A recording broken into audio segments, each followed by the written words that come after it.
welcome this morning to the quietest place in the house I can find. You will probably hear some banging and thumping going on behind me, which is my neighbours having some building work done, bless them, and they're at the really, really horrible digging out stage. So big dumpers and big JCBs happening behind me. So if you hear the thumps, it's really not, the cat falling off the wardrobe. And we'll do our best to get through today. So we're in James and we're going to be talking about wisdom.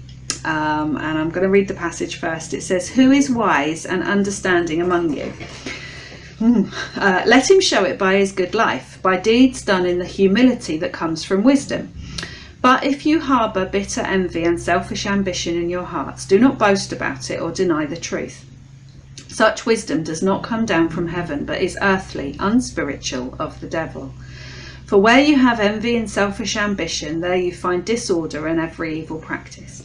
But the wisdom that comes from heaven is first of all pure, then peace-loving, considerate, submissive, full of mercy and good fruit, impartial and sincere.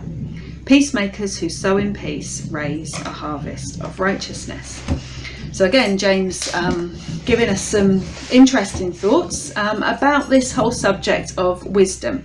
Because the thing is, we all want to make wise choices, don't we? Doesn't matter what we believe about God, we all want to make wise choices. And we all want to live in that situation that James describes, where our homes and our lives are full of peace and consideration for each other. Where we're sincere, where we maybe say what we mean and mean what we say. And that whole word righteousness, which is one of these Christian words, but it just basically means we're living a life where things are right, where everything seems to be right. That's all that righteousness means. And we all want to do that. But James is quite clear in this passage. There's two ways that we can choose to live our lives. In this pursuit of wisdom and in this pursuit of the fruit of wisdom, which is peace and understanding and living a life where things seem to be right. And it does require two entirely different outlooks on our life.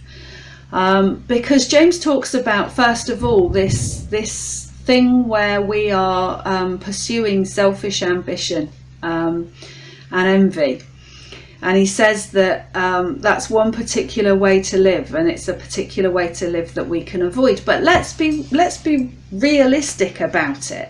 Let's be realistic about this selfish ambition and this envy, because actually selfish ambition and envy we all suffer from. Our whole society says that actually we would be happier, we would be more peaceful, we would live a life that feels more right if we just work out what it is that we still want, that we haven't got yet, and then work out a plan for how we're going to achieve it.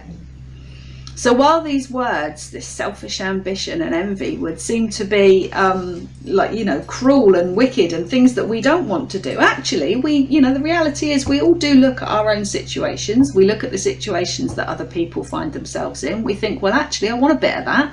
That'd be quite nice if I had that in my life. And then we work out a plan for how we're going to go and get it. We're ambitious. We want things that we don't already have. But there's this one word in the middle of this of this sentence, this passage that James says, which seems to me to be a kind of a linchpin, and it seems to me to be the word that is going to direct these two entirely different ways of living a wise life. And it's this where he says, if you harbour selfish ambition and envy. And I know that's kind of, what is it? Harbour is a noun and a verb, maybe. I don't know. I'm not very good at English grammar, I have to say. But if we take it as the noun, if we take it as a harbour, that's one way of living our lives. One way we can choose to live our lives. So what is a harbour? Well, a harbour is a safe place for ships.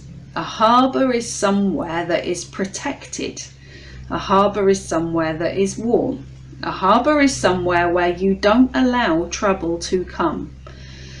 And out there beyond the harbour in the sea is where it's dangerous and tricky and difficult. And so we want to protect ourselves, and we want to keep ourselves safe and warm and stay in the harbour, because outside is scary and inside isn't. And maybe when it's linked to this thought of selfish ambition and envy, maybe that's all about wanting to protect ourselves and maybe just the people that are really close to us, and wanting to keep ourselves in this warm and safe harbour, and actually becoming very inward looking.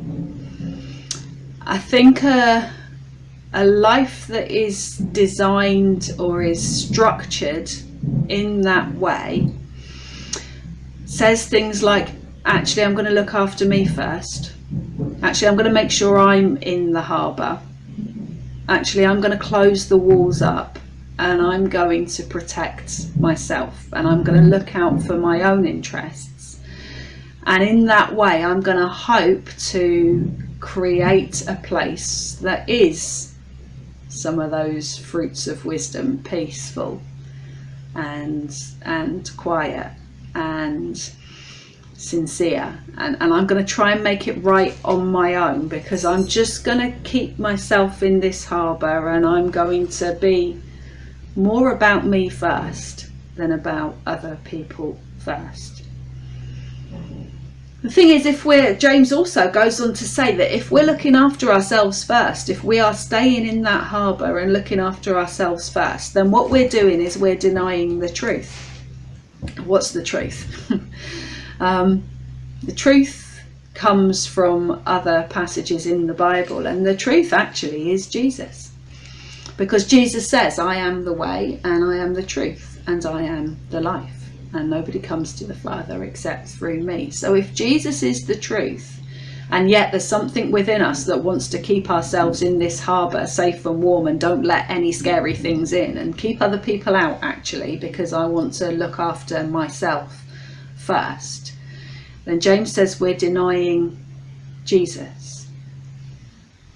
So what's the alternative then? Well, I guess if that's an inward looking life, if that's an inward looking life that we think is going to protect us and keep us safe and warm, the opposite of that is an outward looking life. And James says again that actually you get those fruits of wisdom from an outward looking life, and the fruits of wisdom again are peace and consideration and submission and mercy and being impartial, having impartiality in your life. And when you look at those words, they're all lovely, but my goodness, they're tough. That is a challenge, because you see, the thing is, we can't be peacemakers unless we're prepared to face conflict. You can't possibly bring peace to a situation unless it's not peaceful to start off with. You can't demonstrate mercy unless somebody's wound you up. You know, if nobody's upset you, there's no need to be merciful, is there? And this whole thing about submission, we can't actively let go of our own desires and wants and submit to somebody else's desires and wants unless we've been put in a position where we have to make those choices. And so it is a challenge, and it is a tough way of life to decide that we are not going to be inward looking people, but we're going to be outward looking people. There will be challenges to our faith. People will come along and say, I don't believe that. And we'll have to be challenged, and we'll have to question, and we'll have to debate. As soon as we go into this outward looking life, we are going to be called to be peacemakers. We are going to be called to be going into situations where there is conflict and trying to bring Jesus's peace there. You know, we are going to have to demonstrate mercy, because the alternative is staying in this nice, safe, warm harbour and being of no blimmin' good at all to anyone other than ourselves. It is a tough way of life. I mean, God says that, you know, our safest harbour is in him.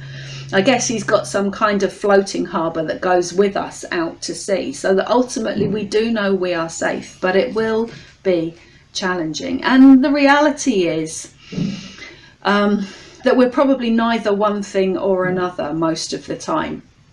You know, we're probably struggling in a conflict, and if we're struggling, that's good, because it means that we haven't given up yet. But there will always be a part of us that wants to look inward first, and this passage by James is an encouragement to look outward. And what can we do with that? Because, you know, let's face it, we look on the telly, we're still in this pandemic, we're still in this conflict, even though things for us in this country at this time, at this particular month of this particular year, look to be not too bad. We understand on one level that none of us is safe until all of us are safe. None of us are going to be able to get back to exactly what it was our lives were before until the whole world has a vaccination. And yet, me first? Yes, I want the whole world to be vaccinated, but actually I want my vaccination first. And there's just one example of this conflict. So here, what can we do with this today? Well, I listened to something on the news the other night, which was great. And it was a church that understood this, and it was a church that was trying to live this out properly. And what it was doing was that it was giving the people connected to the church, or anyone else that wanted to, the opportunity to give a gift of money, a financial gift, after they'd had their vaccination, to go into a pot in order to provide financial assistance to those countries that have no chance of even starting on their vaccination program, probably this whole year, probably not until next year. There's a reasonable, practical way of understanding this conflict, understanding that there will always be a little bit of us that says, me first, I'm going to look inwards first.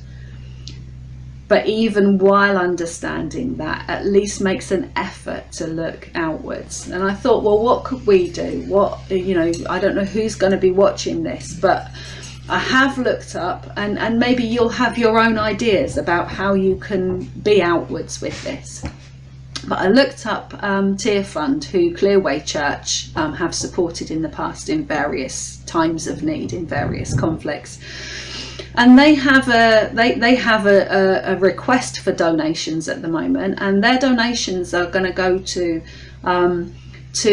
supporting local church leaders in local communities in a program of educating their local communities about the vaccination program, and trying to dispel some of the myths in the local communities, so that at least when the vaccination gets there, people will be willing to have it, and maybe then we will all be able to climb out of this together. And at the moment they're saying that a gift of £29 will help them to be able to train up 2 local church leaders in order to deliver this pre-vaccination program, in order to be able to take real knowledge and understanding into those communities, which will help further down the line, maybe not until 2022, when they finally get vaccinations in some of these outlying places.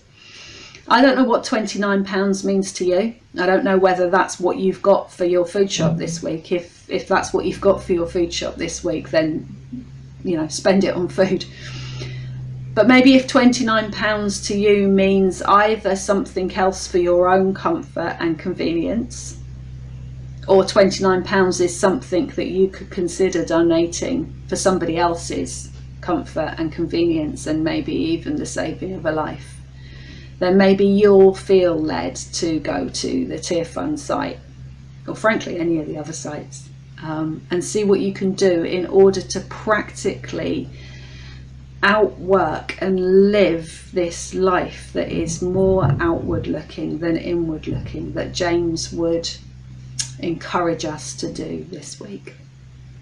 I hope you have a really good week. I hope you get your vaccination. God bless, and I'll see you in a fortnight. Take care.